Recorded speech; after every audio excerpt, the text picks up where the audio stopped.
On City News, thousands of low-paid Londoners are to get a pay rise.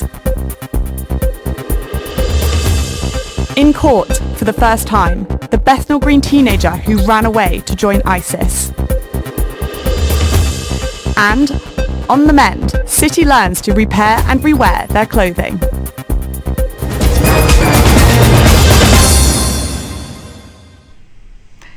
Good afternoon and welcome to City News with me, Ella Jane Coxwell. And me, Gabrielle Fiorella. Our top story this afternoon: more than 130,000 Londoners will receive a 10% pay raise after the Living Wage Foundation announced the biggest yearly increase today. The London Living Wage is a voluntary scheme based on the actual cost of living set up to ensure staff are getting paid enough to support their everyday needs in the capital. Harriet Tolson reports live.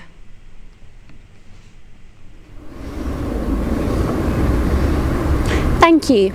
That's right, we're just outside the Living Wage Foundation, part of Citizens UK, where just this morning they've announced that Londoners whose employers are signed up to the Real Living Wage scheme will now receive £13.15 an hour for their efforts, an increase of 10%.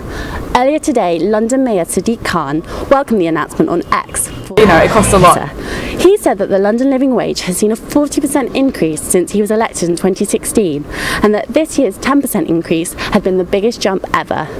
The pay boost is equivalent to more than £5,000 in earnings more a year for an average full-time worker in London. Crucially, it's higher than the legal minimum wage and reflects what the charity thinks people need to earn to cover their everyday needs. Earlier today we spoke to Avi, who works for Lush, one of the 3,500 companies signed up to the scheme in London. It costs a lot to come into work every day and to live so close to where all the money is. It's really awesome that it's kind of thought about the people that are working in that space also get treated with, with money and kind of like with resource.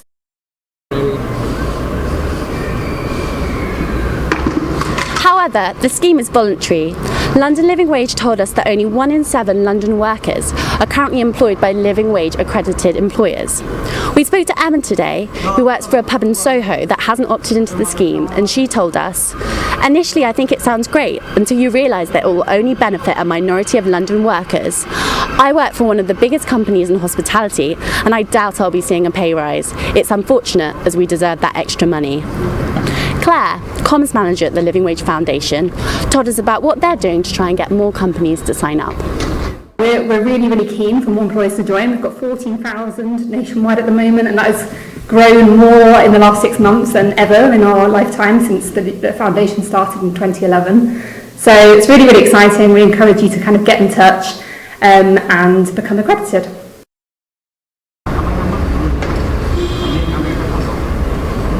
After today's announcement, an estimated 130,000 London workers should see their earnings rise.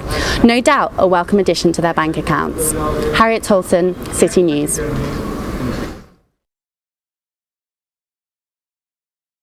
Has the news. Thank you. Shamima Begum is back in the UK for the first time for a 3-day hearing at the Court of Appeal. UK immigration has allowed Ms Begum to travel to London based on a legal ruling that she could not fairly participate in her appeal while detained in Syria.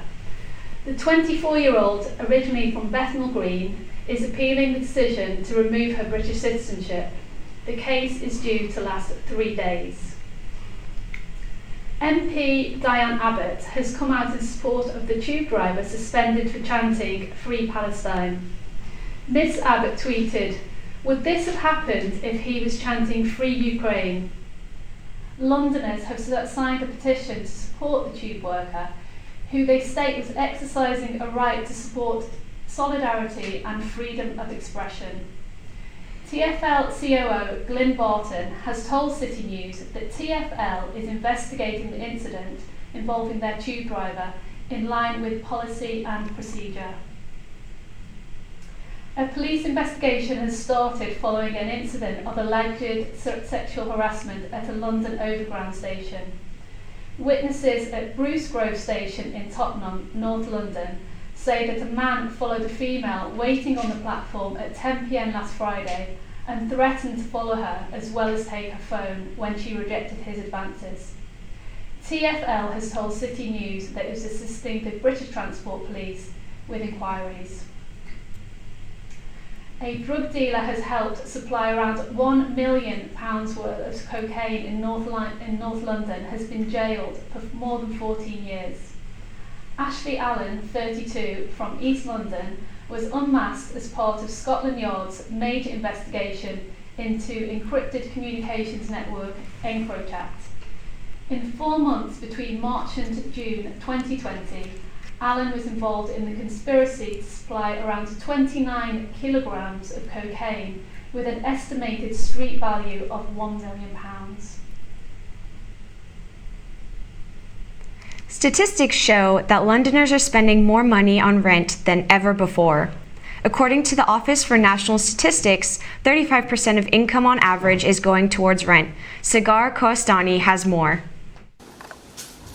Affording a roof over your head in London is becoming one of the tenants' monthly worries.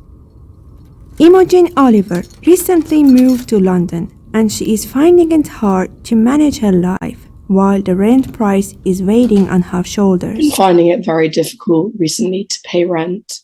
And I think it's ridiculous how expensive it is to live in London when most of the opportunities available for us as young people are here in the capital. And now, Office for National Statistics published a report on private rental affordability that shows London is the least affordable place in the UK. It also declares that tenants in London spend more than 35% of their income on rent monthly.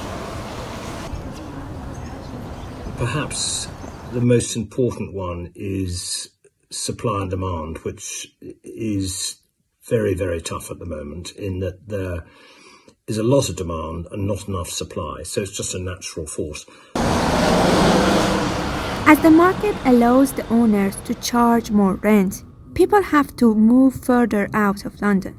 But is there a bright sign for this problem in the near future? I do think, however, there'll be a correction. I really do, and I think it'll be. I think it'll be as soon as next year, possibly in the spring. Maybe if there could be a scheme or something that the government could come up with to help us, because it's becoming a bit ridiculous. Sagar Kohestani, City News. And now to the world of entertainment with Rajaswari Kashyap.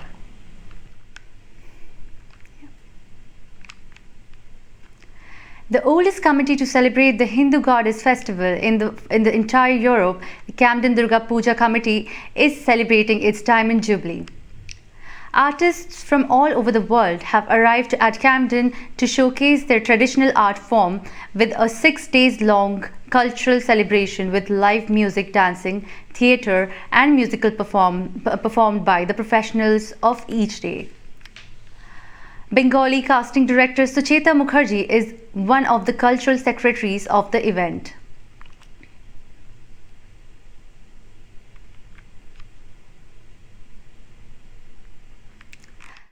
Hardly we gave 3 rehearsals altogether, but yeah, it's a teamwork. That's the most important thing. And we like to revive the old form of art, which is Jatra.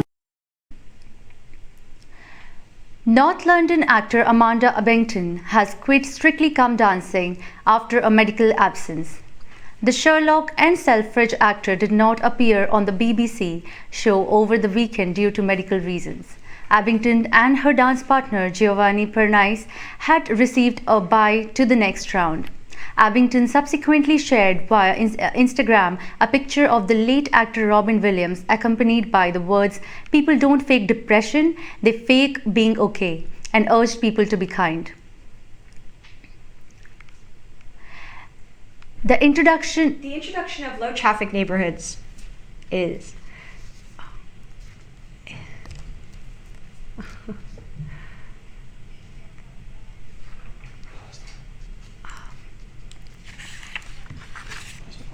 we apologize for the mistake.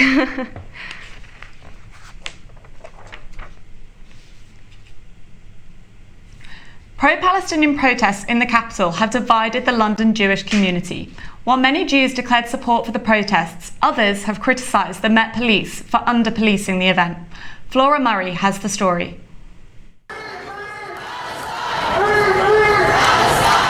Anger, solidarity, resolve. These are the emotions expressed by Jewish Londoners marching in support of Palestine. David Rosenberg and Naomi Wimborne-Idrissi are two of the Jewish protesters marching in London. There are lots and lots of us. I think some people are quite frightened to express their views because they will be regarded as traitors by the mainstream Jewish community. And I think that fear needs to be combated by helping Jewish people understand that their enemies are not Palestinians, they're not Muslims. I think at the moment there are Jews in London feeling quite nervous, but I think there's also a situation where some of the people who self-define as leaders of the community, who are on the right wing and very supportive of Zionism, are ramping up the threat to Jews. And we think our safety is in solidarity. But against the backdrop of rising anti-Semitism in London, concerns have been raised by some Jewish groups about the language permitted at the protests. They've taken to social media to criticise the Met for what they view as under-policing, permitting controversial chants to go unchecked. Phrases like "from the river to the sea" are not in themselves illegal. It's all about the context, it's all about the place. For instance, when said in the context of a demonstration, they may not be illegal. But if said in the context of a school or a place of worship, then they might be very offensive and abusive. With another march planned in London on Sunday, the challenge to balance opposing voices remains. Following a meeting with the Home Secretary to discuss anti-Semitic incidents in London, Met Police Commissioner Mark Rowley said hate crime laws may need redrawing. Flora Murray, City News.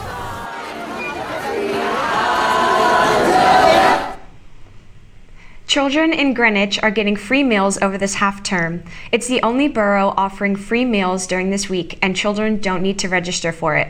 Nick Sun has more information. Lining up at the Woolwich Centre Library, children are waiting for their free meals on the first day of their holiday. The Royal Borough of Greenwich is the only borough in London offering free meals this autumn term holiday. Without registration, children in this borough can come and grab their meal from Monday to Friday. Yeah, it's very helpful so that my mum, she could just come here and get food instead of cooking. I know how things are rising in money, and it's helpful because they give us it for free. The free holiday meal scheme was started by the government in 2021 to support lower-income families, especially for the children living in poverty, like here in Greenwich. The latest figures show that a fifth of children in Greenwich are living in the relative poverty. The library manager of the Woolwich Centre Library said a lot of families feel supported by the free meals.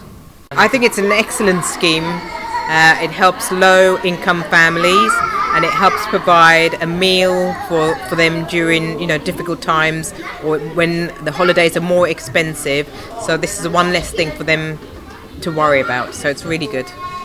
The scheme will run till Friday, after which the organizer will reveal what more they can do to help the children in the family. Nick Sun for City News. The introduction of low-traffic neighborhoods is dividing residents in Streatham. Lambeth Council has rolled out LTNs as a part of the borough's efforts to tackle climate change. However, locals are concerned about the unintended consequences on road users and businesses. Tia Tokatli reports. The start of a new work week can often be stressful, but for Claudia, this Monday morning has been even more difficult than usual. She lives in Streatham Wells, the latest part of Lambeth to become a low-traffic neighbourhood. As a driving instructor, Claudia spends a lot of her time travelling around her local area.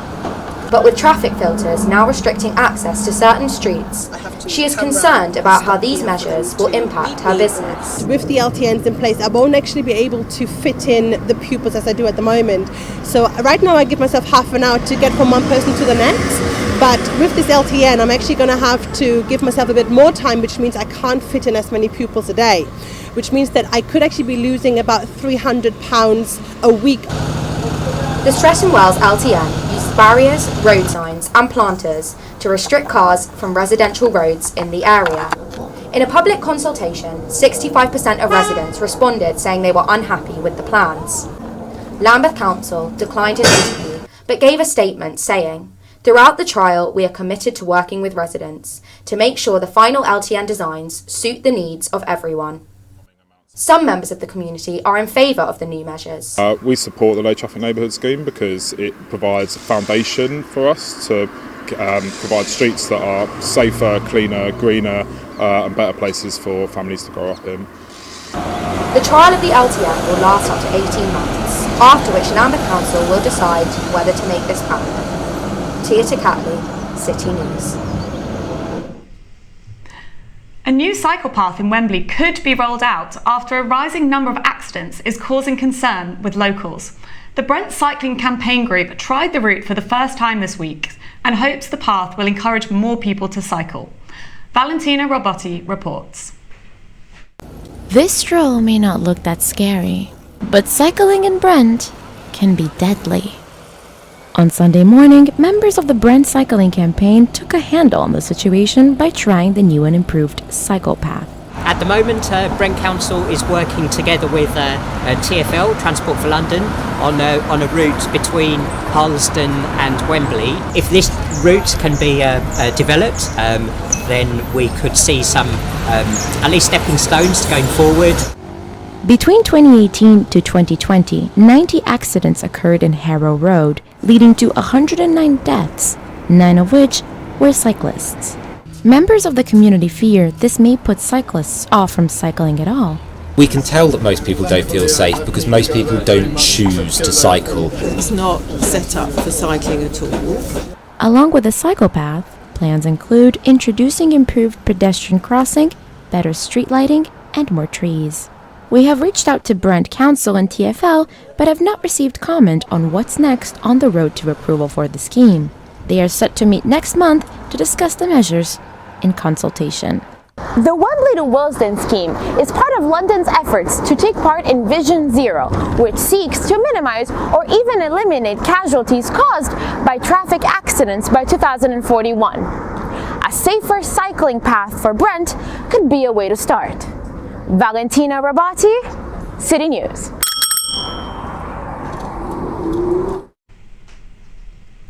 A fruit and veg voucher scheme in Lambeth and Tower Hamlets is in the running for the BBC Food and Farming Awards tomorrow. The Alexandra Rose charity provides free fruit and veg to low-income families and those with certain health concerns. We have Tomas Spacel with more information. This mother of two is just one of many residents receiving free fruit and vegetables. She thinks free fruit and vegetables are particularly needed in the cost of living crisis. There was a point where I'll have to choose what am I going to spend on. Now, because of the vouchers, I know I have that fruit and veg settled for the week. Alexandra Rose Charity works with local councils to give free fruit and vegetable vouchers, known as Rose vouchers, to local residents. Families receive up to £8 per week in vouchers, plus £2 per week for each household member. Really is a good scheme. And it not only gets you buying fruit and veg, it brings the community back together because they all go to the children's centre, they get their vouchers together and then they'll end up coming back out here and you bump into people again so you're talking more. The scheme has been nominated for a BBC Food Innovation Award. Hannah Dakins, an Operation Project Manager at Alexandra Rose, told City how the nomination can help spread awareness and therefore bring funding for the vouchers. Some local authorities will fund the full amount. Most local authorities will fund us a proportion of what we need, and then we'll get the other funding from our other streams. So it could be individual giving, corporates, trusts and foundations. Alexandra Rose Charity will find out the results of the award tomorrow in ceremony held in Wales. Thomas Basil, City News. We're now going to go to the sport with Joe Boulding. What's happening in sport, Joe? Thanks, Ella. A boxing club in Peckham is holding free classes for women only this evening. Club founder Ian Perris says he wants to create a safe and secure environment for women wanting to get involved in combat sports. I think it builds their confidence. I think they feel good about doing it. I think some of the girls some of the girls that come there in between jobs and in between work and stuff like that, and I think it helps them stay motivated. And finally, excitement is building for London Lions vs Paris Basketball Euro Cup game this evening at 7:30. Both teams are unbeaten in the competition so far and sit joint first in their group, ahead of last year's runners-up Prometei and Club Juventus. Chair of the Basketball Journalists Association, John Hobbs, says this promises to be a fascinating contest and that Paris will be undoubtedly London's toughest opponent so far due to the vast array of experience and talent they have on their roster. That's all from sport. Back to you, Ella. East London Mosque is making healthcare more accessible by running a free event offering advice, vaccines, and tests. The initiative is focused on informing and helping the local Muslim and Bangladeshi communities. Our reporter, William Goodrich, has more. Vaccinations, blood tests and health advice. These are some of the services on offer today at this year's Faith in Health event. East London Mosque and NHS Barts Trust have partnered up to bring the local area a new type of pop-up clinic, one that feels familiar and accessible to the community. This is a trusted place. The East London Mosque is a trusted place to the community. Community feels very comfortable here, and it's really important for a rich allyship of stakeholders to come together in a hub that is close to the community to talk about matters that are important for the community. Health inequality is an ongoing issue in the area.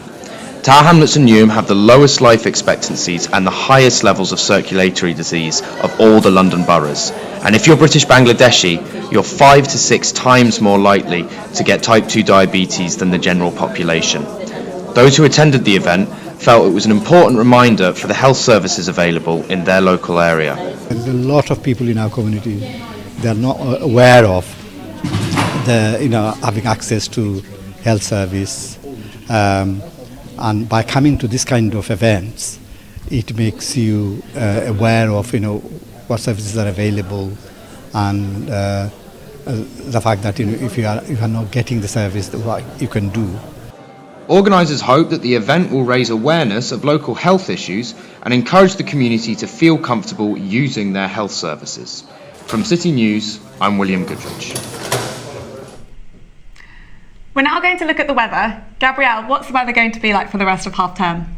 Well, London will be largely dry this afternoon with some sunny spells. Clouds will start to spread from the west as we go into the evening with scattered showers in some areas. Tomorrow we'll have a cloudy start, followed by some brighter patches in the afternoon. The forecast for the remainder of the week is changeable, with a mixture of sun, rain, and clouds. Thank you. What would you do if you had holes in your clothes? Would you fix a pair of socks or fix a seam? Well, it depends how much I paid for the sock. Well, to mark International Repairs Day, Londoners have been invited to a new workshop to learn how to mend their old clothes instead of buying new ones. Lila Parson reports. An old-fashioned skill to take on fast fashion. These Londoners are hoping to take a dent out of fashion's throwaway culture by breathing new life into old clothes. This free textile repair workshop is a City of London initiative to teach people new skills to extend the life of their wardrobe. I've had such a big pile of clothes saved up in my wardrobe of things I've been wanting to fix. I think having done it in company and having had that guidance, I think I will now feel a bit more happy to do it myself. This project is hoping to encourage Londoners to change the way they think about their clothes, to bring back make do and mend. New research shows that Londoners are throwing out almost one item for every item that they buy, and they're buying a lot. Over 154,000 tonnes of new clothing is bought each year in London. That's around 44 items per person. Almost the same amount is discarded. And 40% of those clothes that are thrown out end up in the bin.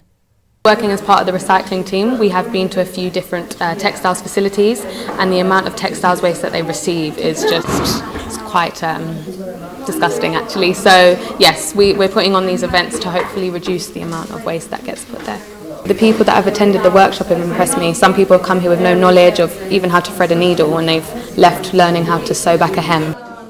The clothing industry currently accounts for more global emissions than aviation and shipping combined. With these new simple skills, these Londoners are hoping they can play their part in slowing down fast fashion. Lila Parsons, City News. And that's all from us. Thank you for watching City News. Goodbye.